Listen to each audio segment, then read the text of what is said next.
why when the police walk around and dress down so the parents will feel safe coming to the school? I don't feel that every school, like Mr. Carter said, should have the same budget. I think you need to address each area and from what it needs.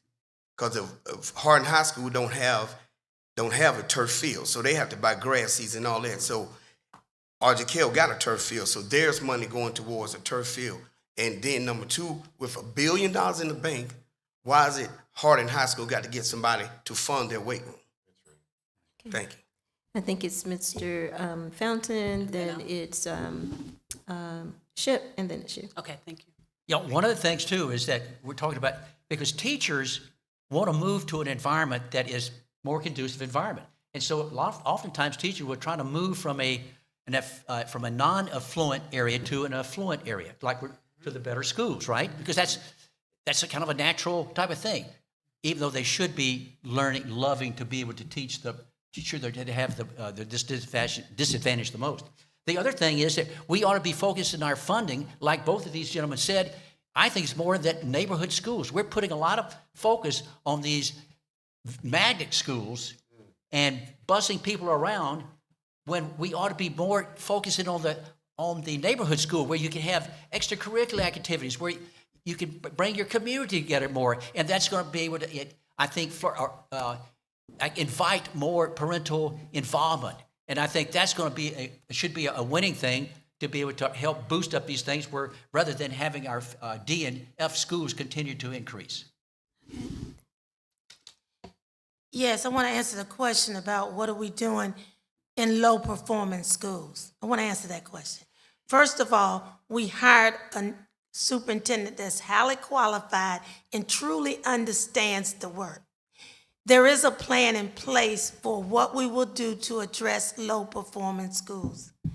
In terms of coaching and support to those principals that need it, but more than that, I did strategic schools. How do you turn around a school when it's low-performing? It starts with the leadership, but it starts with what the superintendent puts in place to ensure that those schools will be schools that will come out of the low-performing category. And that has been done. We're going to continue to do it, but it is also staffing.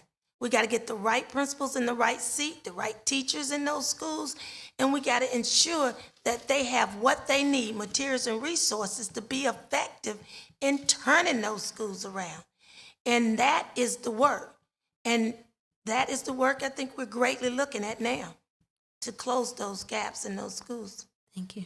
Tigers? So I'll ask again that you please visit Linktree /See Tigers Run, because I actually talk about this ad infinitum because of me being an economist and seeing this issue plague CMS schools. When I moved here in 2015, I remember the teacher saying when I had a meeting for my son's 504 plan, and they were very, very cocky, almost like some of the individuals here on the stage this evening, with regards to not identifying and acknowledging that the problem exists. So we know that the problem will persist when you don't acknowledge it. And they were like, yeah, these schools, we're doing great. And it was a C- school. And I said, well, is C- great to you? The point that I'm making here is that we need transformative leadership, and the benchmarks that Dr. Hill has lowered, again, that is not going to motivate the morale of students. It's not going to motivate the morale of parents. And she needs a board behind her that is willing to take those chances and be transformative to CMS students. I'm a cheerleader by sport and by personality. So I know that some of y'all are like, oh my God, she's mean because she's a lawyer. You need to focus on the fact that we need objectivity, and you need efficacy, and you need enthusiasm, and I'm that person. Thank you. We have one more question. It's kind of like an anonymous question, and it's a yes or no question, please. Yes or no. Do you believe that CMS needs a strategic realignment or a procedural realignment? Yes. Realignment. Yep. Wait a minute. We're going to go in order. We're going to start at the end here with Dr. Witherspoon. Yes or no? A realignment. Like staff, resources? Whichever. Student realignment. So now you see system real. So now you see who asked the question. supposed to be anonymous. Yes. Repeat the question. Do you believe, yes or no, that CMS needs to do a system-wide student realignment, not just for a few schools in South Charlotte, but a system-wide student realignment, knowing that the population of students have gone down over the last few years? If I understood it correct, yes. Yes, and at the same time, CMS needs to work on getting the public's trust back. The bright flight and white flight, if you want to call it, is because folks don't trust CMS. I say we need to instill trust in the community and stop using the CMS Communications Office to cover up for all the bull we all know goes on. Okay. And yes or no, please. That was a yes, I'm sorry. Ditto. All right. Mr. Hall. Yes. Yes. Yes. Thank you. Thank you. Well, we want to thank each of you for giving of your time to come out and share with us what it will take to run for the school board. And we want to thank our audience for coming out tonight and giving us your time.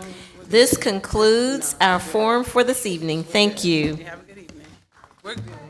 This was great. This was really run well. This was awesome. I know we good. I'm not upset.